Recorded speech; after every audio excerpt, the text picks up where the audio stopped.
దృష్టిలో పెట్టుకోవాలని, ఇప్పటికన్నా ఈరోజు మీరు ప్రారంభించినటువంటి కంపెనీలు ఎవరి హాయంలో వారిని ఆకర్షించామో, ఏ హాయంలో వారిని ఇక్కడ తీసుకొని వచ్చామో, ఈరోజు గొప్పలు చెప్పుకున్నటువంటి 35 దేశాలకు సంబంధించినటువంటి సంస్థలు ఈరోజు శ్రీ సిటీలో వారి కార్యకలాపాలు నడుపుతూ ఉన్నారనంటే ఏ రకంగా వారిని కోవిడ్ సమయంలో కూడా వారికి అన్ని రకాలైనటువంటి ఇన్ఫ్రాస్ట్రక్చర్ వారికి ఇచ్చి, ఎందుకంటే చాలా సందర్భాల్లో నేను కూడా కొంతమంది వీసాస్ ఇష్యూస్ వచ్చినప్పుడు కొన్ని దేశాల నుంచి రావాల్సినటువంటి పరిస్థితి ఉన్నప్పుడు వీసా ప్రాబ్లమ్స్ వస్తే కేంద్ర ప్రభుత్వంతో మాట్లాడి వీసాస్ ఇప్పించేటువంటి కార్యక్రమాలు చేశాం.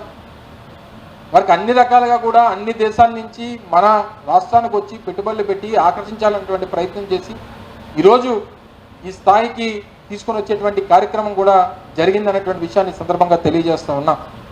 ఏది ఏమైనప్పటికీ మీరు చేసేటువంటి తప్పుడు ప్రచారాలు, ఇప్పుడు మీరు అధికారంలోకి వచ్చి 3 నెలలు నడుస్తూ ఉంది.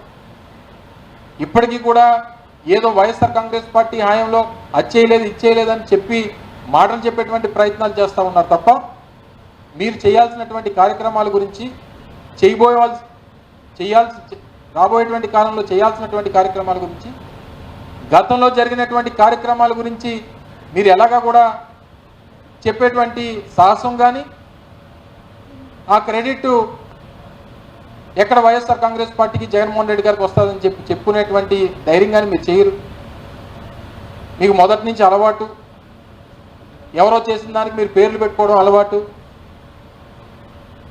ఇన్ఫ్యాక్ట్ ఇవన్నీ పక్కన పెడితే ఒకనొక సందర్భంలో కొంతమంది పారిశ్రామికవేత్తలు కలిసినప్పుడు అప్పుడు ఉన్నటువంటి ఎల్లో మీడియా రాసేటువంటి తప్పుడు రాతలు, అప్పుడు ఛానల్స్ చూపించినటువంటి తప్పుడు వార్తలు, ఇన్ఫ్యాక్ట్ విశాఖపట్నం లాంటి నగరాలని తాలూకా బ్రాండ్ ఇమేజ్ దెబ్బతీసేటువంటి ప్రయత్నాలు కూడా చేశారు. 2-3 అడిగారు. గతంలో కూడా నేను మీతో మాట్లాడినప్పుడు అనేక సందర్భాల్లో చెప్పడం జరిగింది.